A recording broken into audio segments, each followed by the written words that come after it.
Welcome to the Radical Recovery Summit.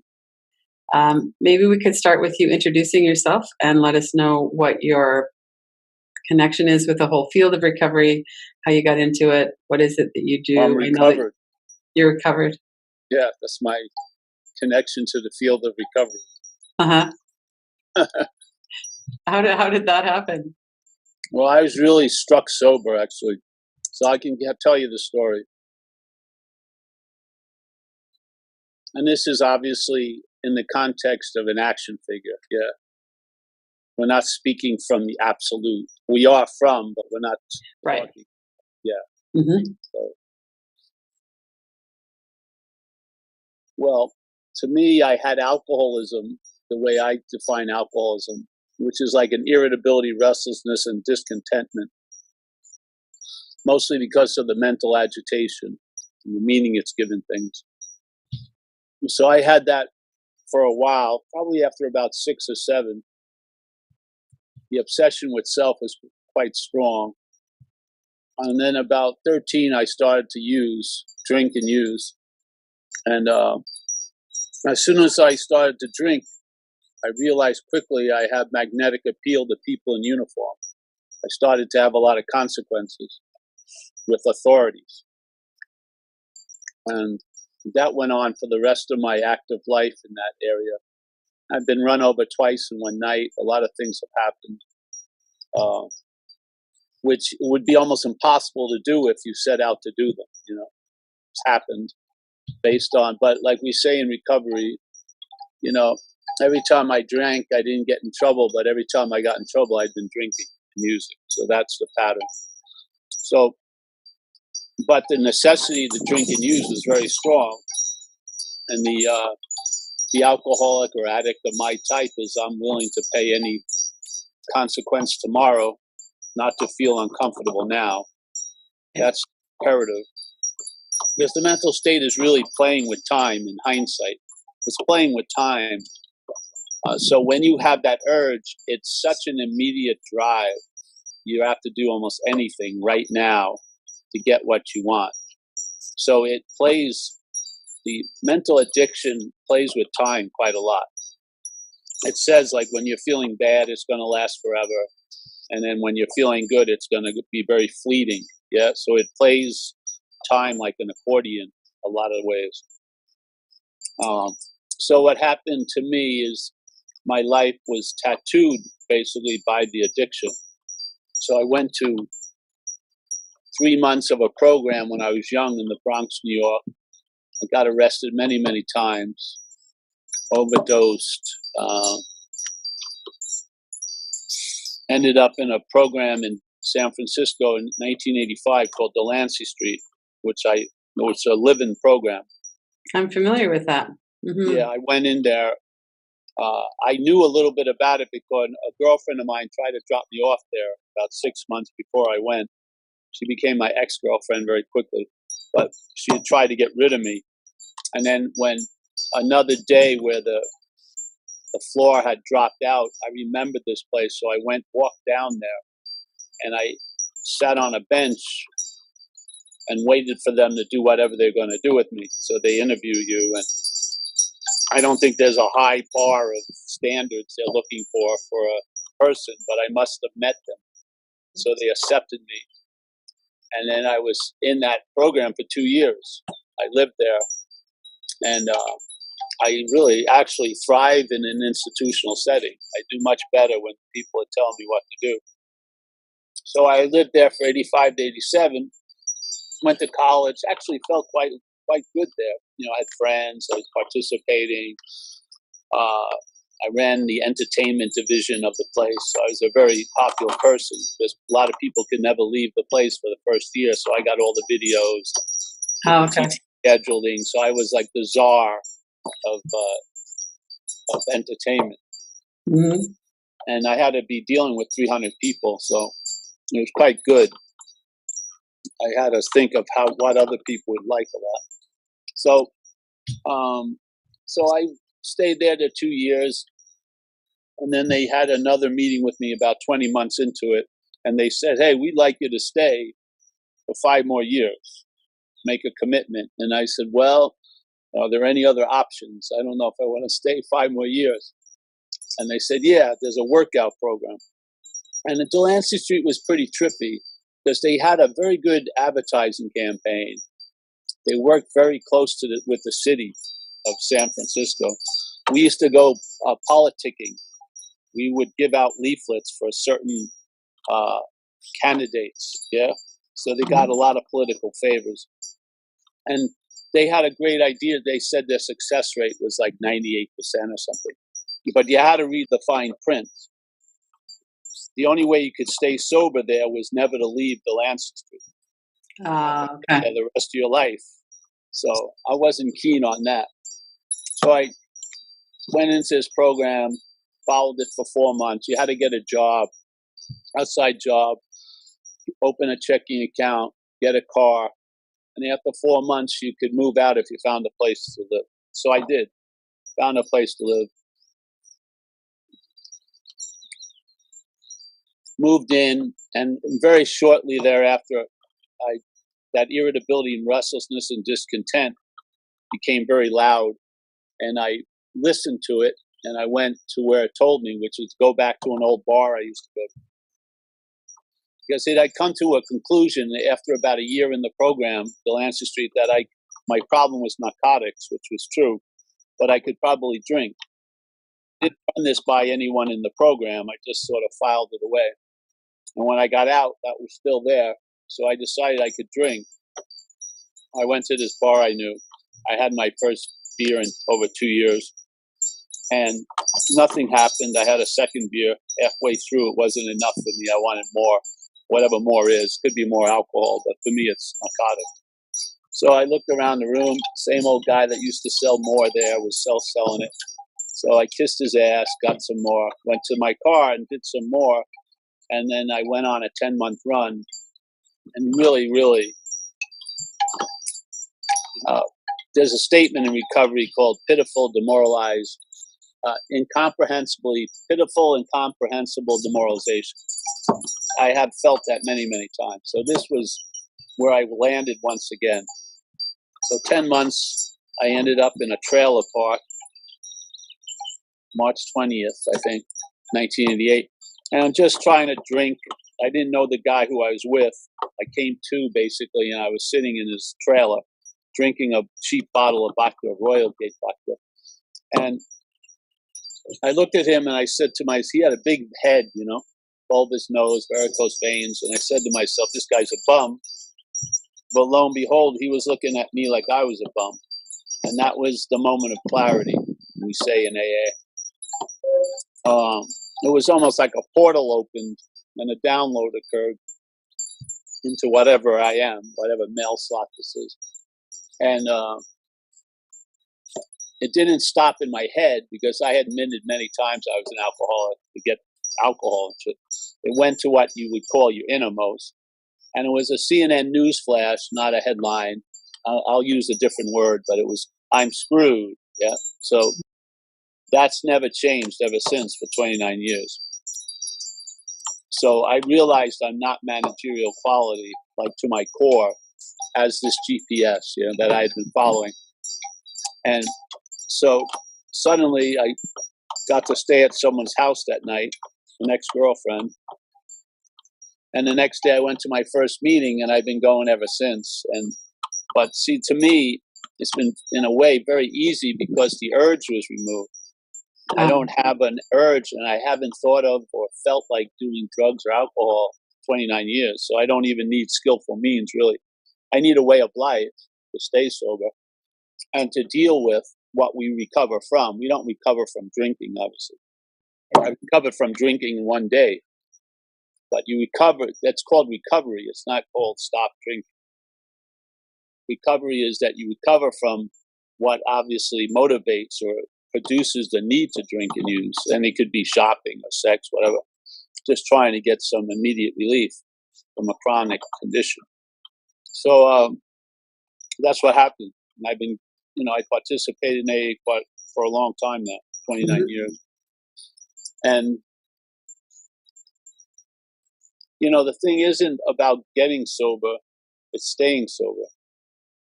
because the action figure is of time. We're not, but the action figure is. So you have to have a way of life. Yeah. See, especially for people like me, because the way of life I lived was not, it wasn't in sync with sound principles. Yeah. It was in sync. It worked on a very failed premise and just exasperated it over and over again with terrible strategies. So I needed a new way of life. Now, Delancey Street tried to introduce me one, but it would have to be in an institutional setting. AA has allowed me to be a free-range alcoholic or drug addict, and it's just more suitable for me. So that's it for that. I've just been in recovery a long time, and yeah. So when you had the urge to drink or use narcotics was removed, did you also, what happened to that energy that was driving that? Is that what dissipated as well? Yes. It was like a radioisotope. Yeah. In other words, the battery of the car was disengaged. Yeah. So I've never had an urge to drink or use, so I don't need a skillful means to fight it. I need a way of life. Yeah. So that the recovery from the real causes and conditions can have a safe enough space to continue. Because this operation has to be mobile. Yeah. I'm not going to go into another garage for 2 years to be worked on. That's while I'm living. So AA provides that. Just like here, we have 700 meetings a week. I mean, what church has 700 meetings a week? What spiritual group meets 700 times a week? Because we know what we're up against, which is the problem resides in the mind. So the whole program is totally based on the willingness or the lack of willingness of the participant. And like we say where I live, you know, if someone's ready, you can't say anything wrong. If someone's not ready, you can't say anything right. So, and I'm a real believer in we do a lot of disservice by trying to keep people from their bottom. I think life's the best teacher. And I think what a lot of people call compassion truly isn't compassion. What is it? It's an enabling in a way. Because I know when I came in, really, I hated the people that let me get away with murder, really. I did, deep down. I needed a big fucking boot up my ass, yeah, literally. So,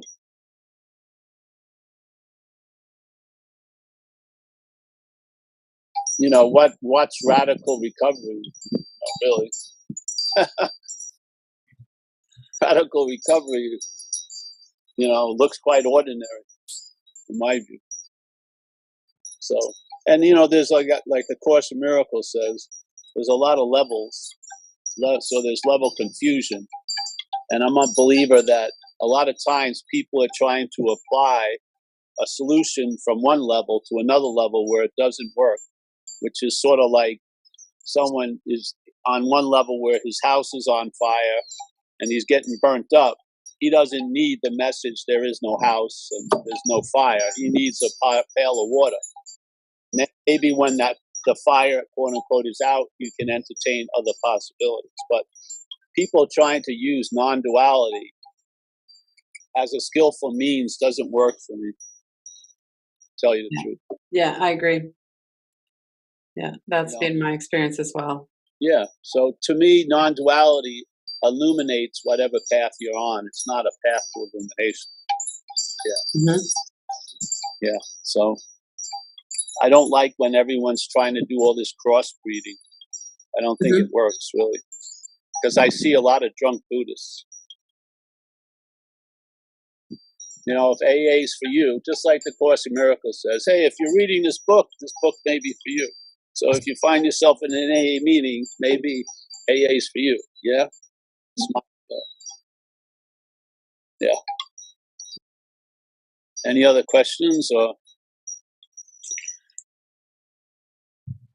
I'd like to hear you talk a bit more about thought and thinking and how that kind of relates to recovery and relates to addiction. My sense is that a lot of the thought is what underlies the need to get away. For sure. Well, I see it almost like a three-pronged thing. There's thought, perception, and memory. Yeah, I call it the mental processes. I don't like to call what we call the ordinary mind. I think it's all mental processes. So for me, the problem resides in the mind, like we say in AA. So you can't obviously seek a solution through what's causing seemingly the problem. Yeah. So you can't think yourself out of thought. So in AA, we actually do ourselves out of thinking. So you take action, you take right action, and it produces right thinking. You don't try to get right thinking and keep your same old actions going. It doesn't work. Yeah. I don't think that's a foreverness in AA, but in the beginning for sure. So the thoughts, to me, I don't think it's the thoughts that drive us crazy. It's what allows the thoughts to drive us crazy is the mind, the identification as the thinker, really. See, my idea in AA, I don't believe it's obsession with self. I believe it's identification as a self. And I think the obsession with self is how the mental state reinforces the identification. So can you go deeper into that, the identification? How does that work? Is, I believe, through seeing stuff, that the mental process is in an activity, and that activity it's in the act of being identified as a self. Yeah. So some people would say, well, there's part of that's a verb, and then there's noun of self. It's a whole verb to me. The act of being identified as a self is the verbing. Yeah, it's the activity.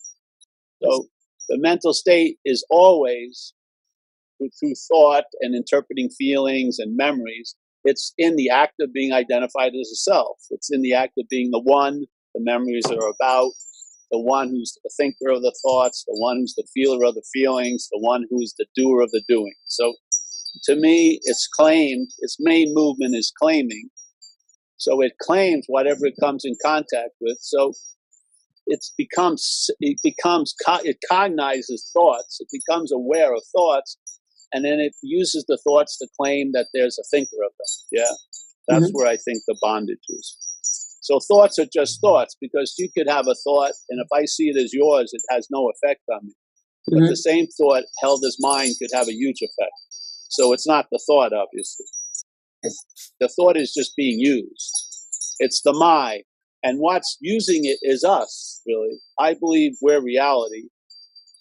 Like the Course in Miracles would say, they say we are the dreamer of the dream. I don't believe in nouns. So I believe we are the dreaming of the dreaming, and we're in the forgetting of, and this is the act of being identified as self. This is what produces a seeming forgetting of what we are. So the act of being identified as self promotes a seeming forgetting of what we are, and we take ourselves to be the dreamt, yeah, which is whatever can be seen. So this can be dreamt. Like Huang Po, a great master, says, whatever can be perceived cannot be perceiving. So this is the dreamt. So now the perceiving becomes identified as the perceived. Right.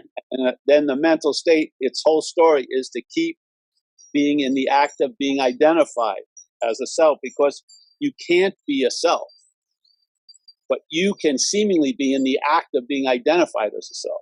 And I would say that's closer to what's happening. It can never complete the mission, but it can seem to be so.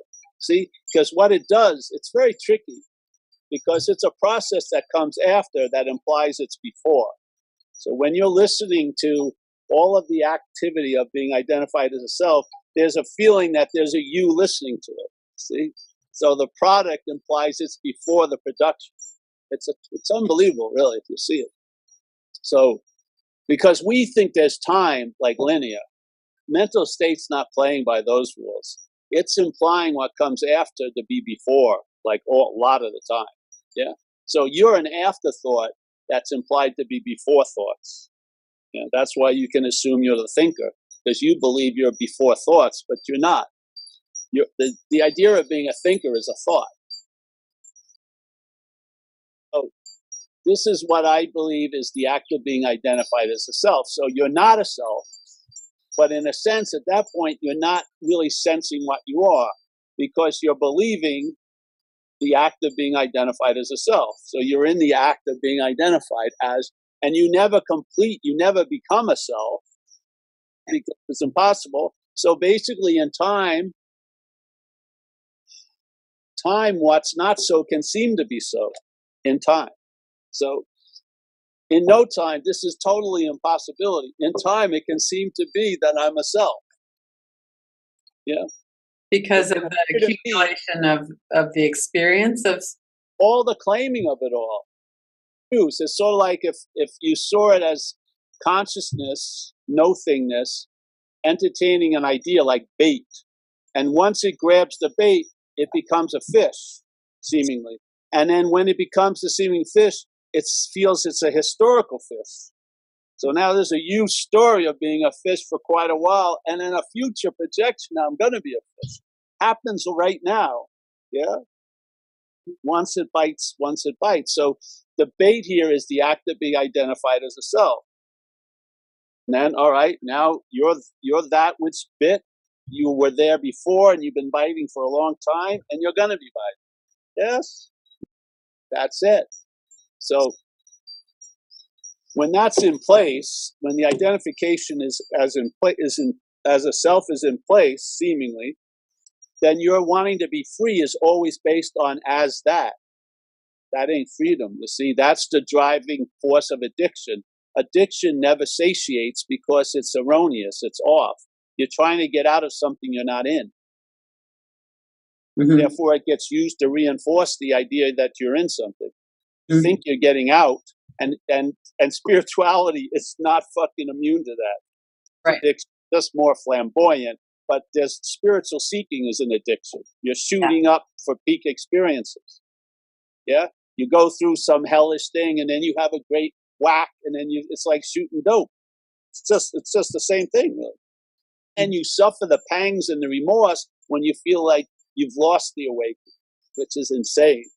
So it's just like addiction, same fucking thing. We think, oh, that's 5,000 years old. But mental addiction is hundreds of thousands of years old. See me right now. It's not been 100, but right now. Yeah. So for me, my whole drive was to get out of self, but as a self. And I share this at the talks. Now, if you looked at me as a spiritual practitioner, there could be you could find tons of faults. Yeah. I only did maybe 7 retreats, and I didn't see this person or that person. I didn't circumambulate enough statues. So you could find my resume, a lot of holes in it. And so, of course, all those holes could be turned into self-blame, because self-centeredness. But I would match my devotion to drugs, shooting cocaine, with any fucking spiritual devotee in the history of spirituality. Hanuman, the monkey, I was right there. I did anything for cocaine. I loved cocaine. I fucking turned my whole will, my life over to cocaine. I didn't care if I died every night shooting up cocaine. Completely. And I'm telling you, you cannot transcend an imaginary place. Right. I should have gotten out of here with drug addiction. I was a fucking pro at drug addiction. I didn't, there was no freaking escape. Not because I didn't do enough. I did way too much. It's because you cannot get out of an imaginary place. Yeah? So that's the point to me. Now I'm finally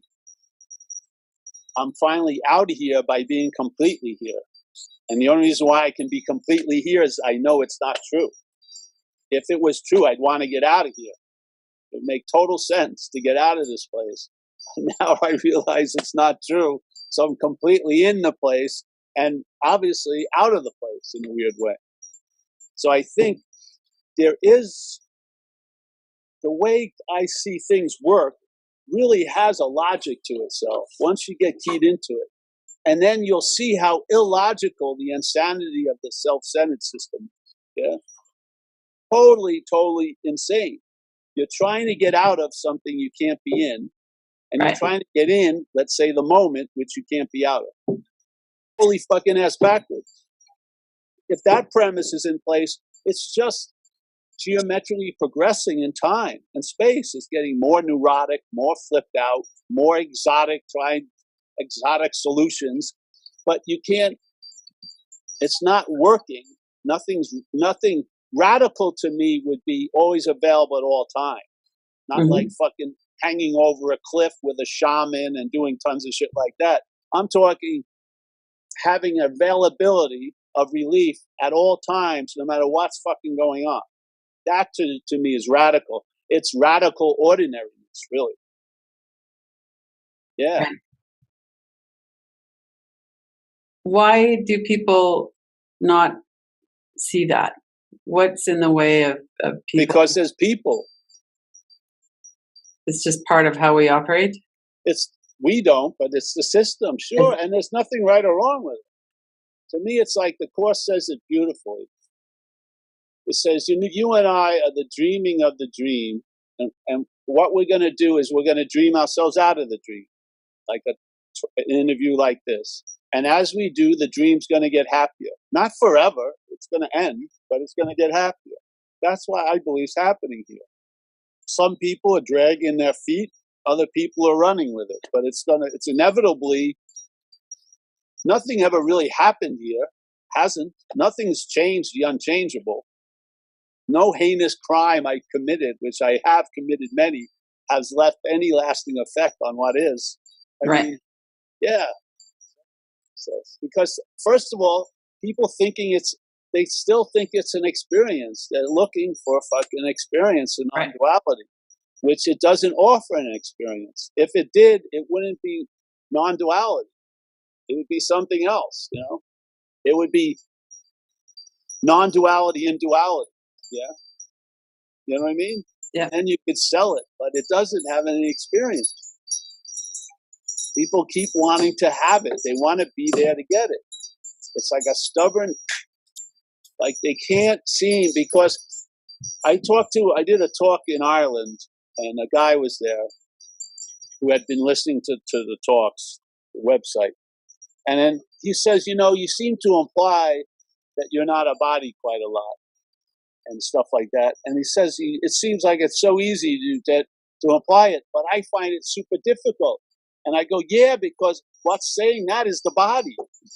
The brain is saying it's super difficult to realize it's not a body. Of course it is, because it's part of the body.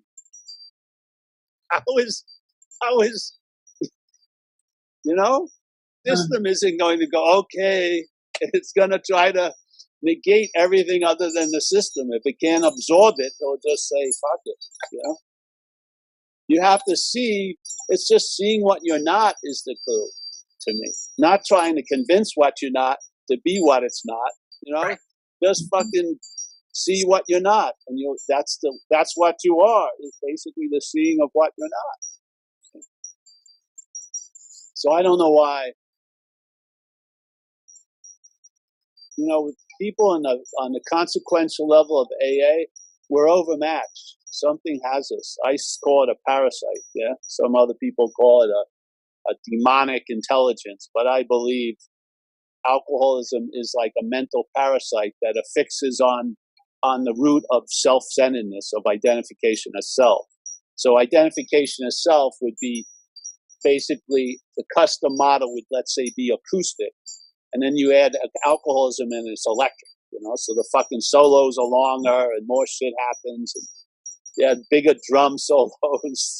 More intense, it's louder. It has to amplify something already in place, which is identification as a self, to me.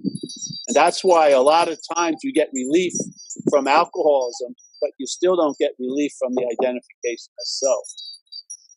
People still believe the head is still harvesting a lot of guilt and shame based on past behaviors they did while under the influence, when our first step says you were powerless over alcohol. So when I was under the influence, like we usually say in AA, it's like dancing with a gorilla. I was going to stop when the gorilla wanted to stop.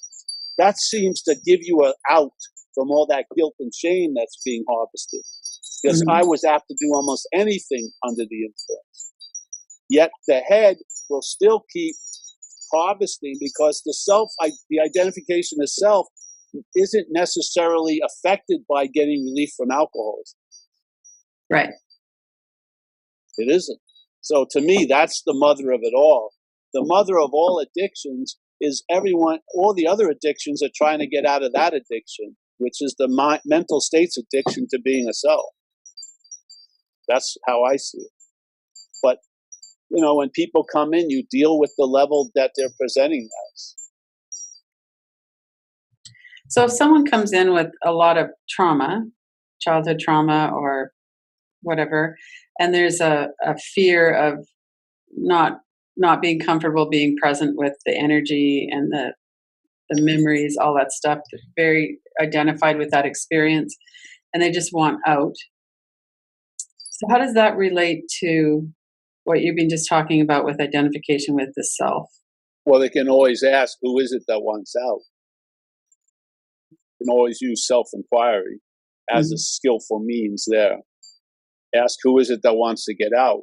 And if they've had a lot of trauma, I would address it with body work mostly. I would go through the body with that. What Don't kind waste of time. I right? don't know. I haven't done it in a long time, but when I was doing it, I would go to energetic body workers or shamanistic body workers. Yeah. But I wouldn't go through the middle talking it out. My view. I know that there seems to be a consensus forming that working in the body is the way to work with trauma. That it's helpful to understand some of the concepts about it, but really it's in the body, it's stored in the body, it's felt in the body. We need to work it through the body. I would think so. Yeah. Yeah. Not that I'm keeping up on anything, but yeah, that's But it makes sense. Yeah. Yeah, totally.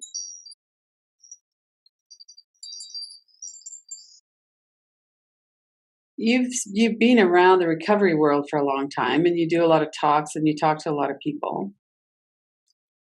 What is your sense of what really works? Like you must have met so many people who have relapsed and have recovered and are in recovery. There's just all kinds of things going on.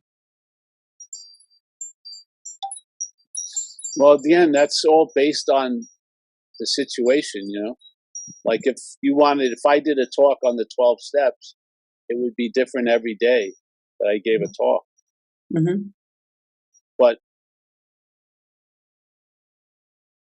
if I'm being available to somebody, I can read them somewhat and then just attempt to say like a person comes to me and they're in active alcoholism and yet they want to entertain non-duality. I just say, get sober first, But pointless. You're trying to dance around the elephant in the room. You got to address the freaking, you're getting arrested last night and shit. Why would you want to come to a satsang? Just Right. fucking, yeah. You have to have a way of life. So I don't know. I really don't know any road answer to anything. I just feel it out. I'm a real believer in level confusion, of course, where mind is manifesting at any given time on different levels. And to me, being of service has a lot to do with flexibility, not dogmatic approach, but a flexible one. Yeah. So the work that you do with people is just meeting them, whatever's happening, just being present with them and then feeling it out from there.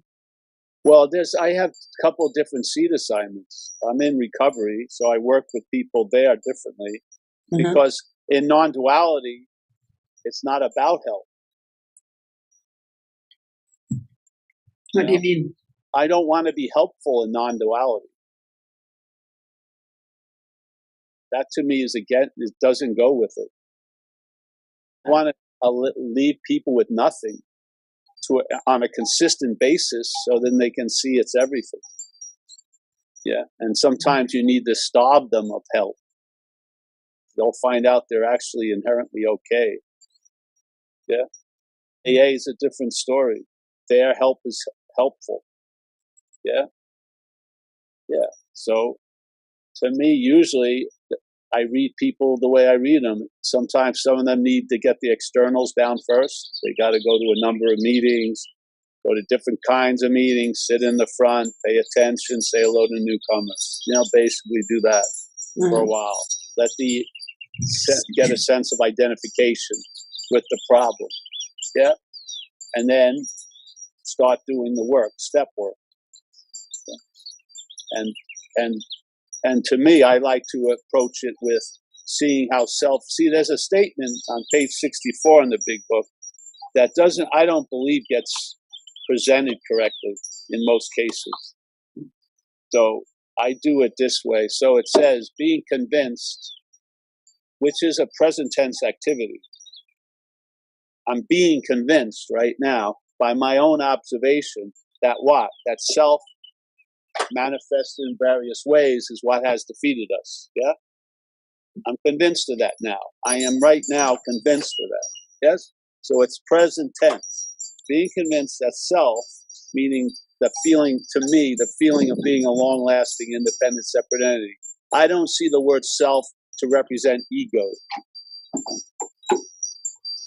I don't believe. See, to me, ego, if you listen to people share, they'll say, I have an ego, or I lost an ego. What is that had an ego? What is that lost an ego?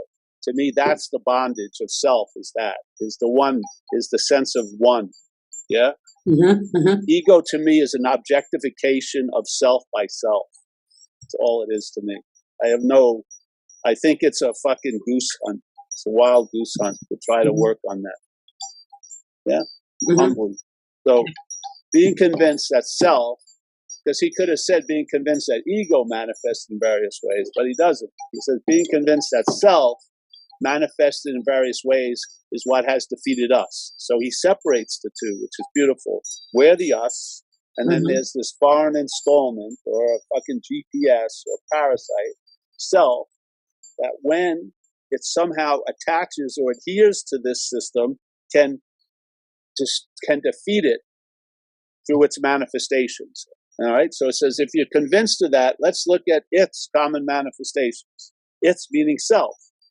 All right, what are the manifestations of that failed system called self? First one is resentment. Yeah. So if you follow the logic, then it would dispute why people keep calling the resentment theirs if it's a manifestation of self. And fear, their fear, my fear, when it's not your fear. It's being manifested, it's self-manifesting through you. And you're demonstrating the activity of the identification of self by calling its manifestations yours. You are right now in the act of being identified as self. That's why people don't see it, because they're looking for it. It's a verb. It's all verbing. And they're doing it. Yeah? They're in the act. There is no self. There's reality. Reality is entertaining the idea that there's a self. Yeah? If it believes it, it seems to be so. If it doesn't believe it, it seems not to be so. As Jesus says, as you believe, so it is.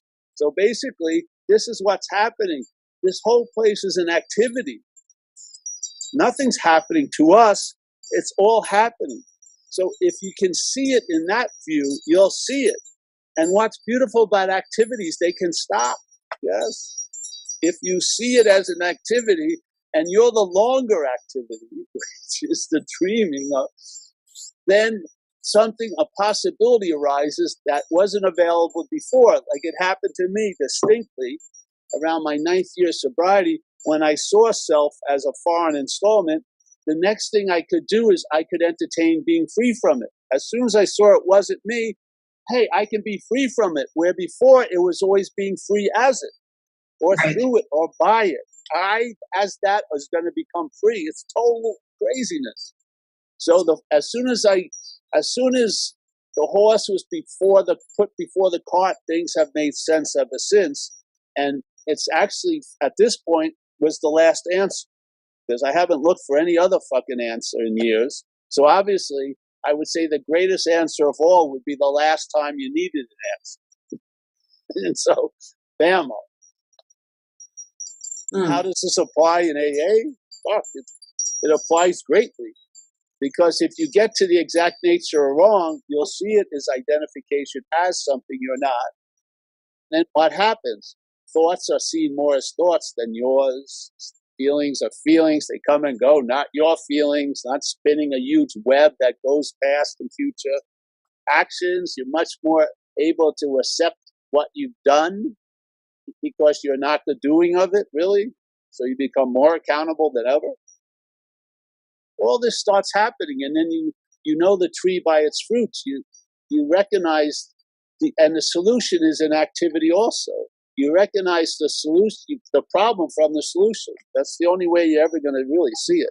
You can't see it from the problem. It's impossible. Right. It's all freaking. It's like being a professor of holes, but you're still falling into holes. What's the point of that knowledge? Yeah. So people think they're great knowers of it, but that doesn't mean squat. It's being it right now. That's the freedom. The freedom is an activity that I'm entertaining right now. Mm-hmm. Not by I'm entertaining it, but just having certain things been revealed, I'm in the entertaining of I can't be anywhere else. So I'm not trying to get into the moment. I cannot believe you could ever be out of a moment. So it's all no effort or thought to be here because I can't be anywhere else. See, it's simple. Yeah. And then you're available to people, not by, I'm available to people. It's just your natural state and you're being of service because you're available. So it's different than doing service to be of service. It's much a different ballgame. Well, and part of what happens when we're really wrapped up in thought is that we're not really available. Of course not. Well, we're available to the thoughts. To the thoughts, but not. They're about past and future, so therefore we're not available now. Of course. That's what the mental state wants. It wants attention. Mm-hmm. Your interest in attention is presence. Yeah, it wants to dispel the putting a lot of thought and interest into yesterday and tomorrow. Yeah. Mm-hmm. So people are totally here but spaced out being here. Why? Because they're entertaining what's not happening more than what's happened. And that's all that is cherishing of self. So when people are very hooked in their past in particular, that's part of recovery is working on not being so hooked with the past. Well, you do the inventory and then you do the ninth step. And then the ninth step will be the greatest freeing of the past. Right. Because you'll face it, and then you'll have the sense that you don't shut the door on it, nor do you regret it anymore. So you can learn from the past, but it's not a giant hallway of regrets and remorse or guilt or shame. It's a matter now you can pass on what you learned to other people. Yeah. So the ninth step was the biggest, really one of the biggest demonstration of all the steps for me was the ninth step when I made amends to everybody. And I was willing to make amends to the people I couldn't find, but I was willing to. Mm-hmm. That had the greatest effect because I truly, really showed up in my own life. I was present now, not as Paul, that which is, who wants to waste any time trying to get what's not in the moment into the moment? I could care fucking less about it. But having that sort of dispersed, and then you sense your real presence, or you like your original face in Zen, which isn't a face. Now, that to me, I got a lot of sense of that in the ninth step after I did my amends. Because I had been conveniently avoiding tons of it, but I was paying a huge amount of storage and security guards to keep it all at bay. It's quite freeing when I'll give you an example. This was awesome to me. I got sober and there was a meeting in a town part of San Francisco called North Beach, Thursday night. And I liked this meeting. And San Francisco, parking is a premium, very difficult to find parking spaces. So I would drive to North Beach And I'd never go down this one street because there was a market on that street, Rossie's Market. And when I was using drugs, I was living in North Beach for a time, and I used to steal shit from this market every day. A couple of 16-ounce beers and some flat steaks and shit I'd put in the back with a long overcoat. Every day I'd go there and get some beer and food. And so I didn't want to go. So I would never even look for a parking space on that. This went on for months because the old strategy was still in place, avoid at all costs. Yeah. Like, fuck it, I'm just going to go there. And I went there and I asked where the manager is. They said upstairs. I went upstairs and I told them, hey, I'm in a program of recovery. And, you know, I used to live here and I stole a lot of stuff from here. I'd like to give you 50-something bucks for it. So he took the money and I walked out. And I never thought of Rossi's Market ever again. That's what it's like. You're occupied by the past when it's not dealt with. Mm-hmm. When it's dealt with, you're free from it. Yeah. Mm-hmm. Now you can try to say there is no past, but I'll tell you, on some level, that may not sink in. If you just make the freaking amends as the action figure, you'll get some relief. Yeah. A lot of people are trying to use non-duality to get out of doing the steps and shit. They say, oh, there is no self. It's all, none of that works. It doesn't work. Yeah? Yeah, I agree. Yeah. Well, we still have the energy in our body from all of that.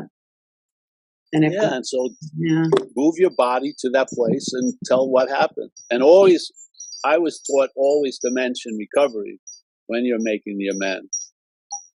I do, yeah. Mm-hmm. So when that happened, you were 9 years into it. No, the 9th step I did in the first year or two. No, not the amends. The other. That realization. Yes, it was leaking in, but then it crossed the line to like 51% of the stock moved over. Yeah.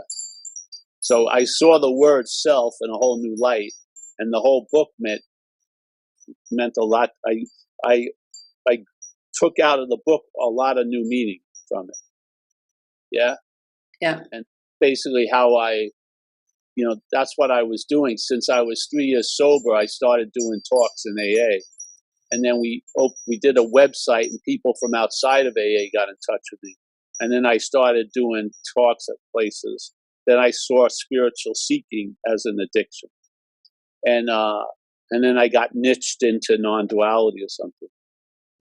All I was trying to do was be available to people in recovery. And then the website, a lot of other people not in recovery got in touch with me. So now I do a lot of stuff with people without, but I think everyone's trying to recover from something. Yeah. So when you're working with someone or when someone has an addiction to spiritual seeking, part of it is the high of the experience. How do you work with people around that?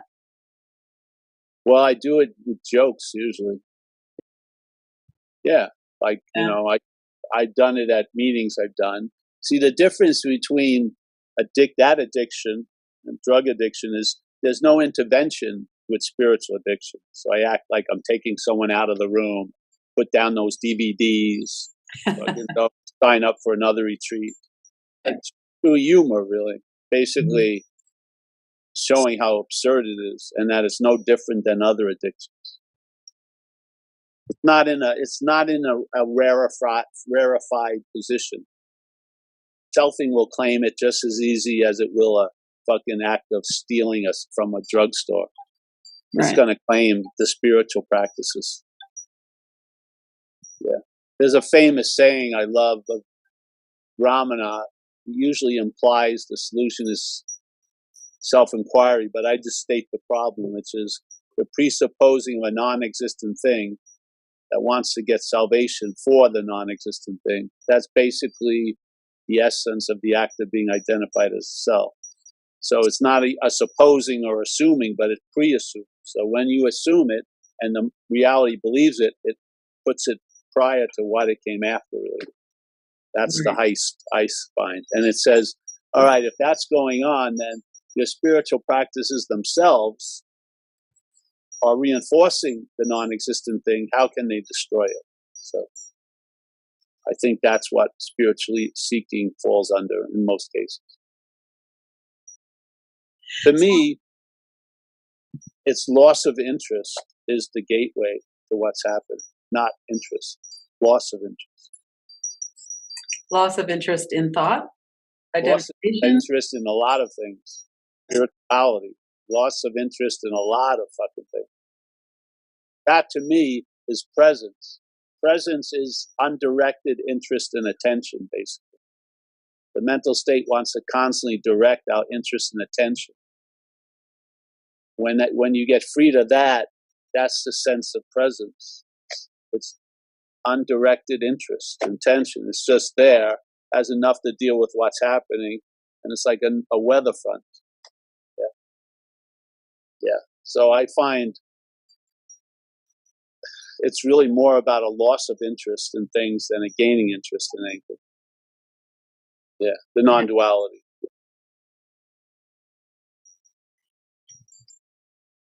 People are very hooked on this idea that they have to figure it out, resolve it. Yeah, well, that's not people, it's the mental state. So the mental state. Yeah. If you saw it, you wouldn't spend much time trying to change the mental state's activities. You would just see it's not you. And then the lighting and the volume would go down. It would still go on, but you wouldn't be listening to it as much. Yeah? But taking yourself to be it and then trying to change it through it, to me, is failed. I don't think there's anything that's more radical than that. Yeah. Yeah. Yeah. Yeah. And it expresses greatly in ordinariness. Really. Mm-hmm. It really has a field day in ordinariness. Yeah. I mean, you can hear the birds singing and just... See, we're all awake, basically. And then here, you can seem to be awake to that, or you can seem not to be awake to that. It doesn't change the fact. It's just one activity will make you seem to be unawake to it. Other activities will make you seem to be awake to it. Yeah, Right. but the inherent awakeness is always available at all times. Yeah. And people who seem not to be awake, they haven't changed the fact at all. So, yeah, every night the fact reigns supreme. They go to sleep and then they wake up and they seem not to be awake the rest of all day. And they think the thing at night was a dream because they don't realize this is a dream, dreaming. They think this is real, and they judge the dream from this reality, and they find a separation where there isn't any. Like they say, this is just the awake dream. Yeah, same. What the hell? You know, I'm really giving up the idea anyone has to do anything unless they have to do something. You know? They have to get sober. They better get sober. They have to meditate. They better meditate. Yeah. Do they have to meditate? No. But if they believe they have to meditate, they better. Remember the idea of playing God? Big thing in AA. So I like to say, all right, so maybe you're in the act of playing God, and then you hear the message, you got to quit playing God. Now, that which is playing God, if it tries to quit playing God, isn't that playing God? And wouldn't it go on ad infinitum? How's there any way out? Just see you're not that which is playing God. Yeah. Then it doesn't matter if that thing quits or not. It doesn't matter. Because God now has seen that that's not God. Yeah. I mean, we have to be reality. I don't see us as anything else. Yeah. How could false evidence appear real unless it appeared real to what's real? Yeah. So we're reality. Entertaining that we're not. Doesn't change a damn thing, but it can seem to in time. Yeah.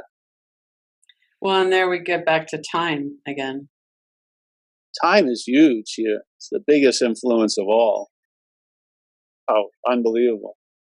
It's the main plank of dreaming, I would say. You need space to dream, I guess, but time, that's where all the magic is happening. Selfing is a magician, a time musician. It says that which comes after him is before. That's its fucking magic act. Yeah.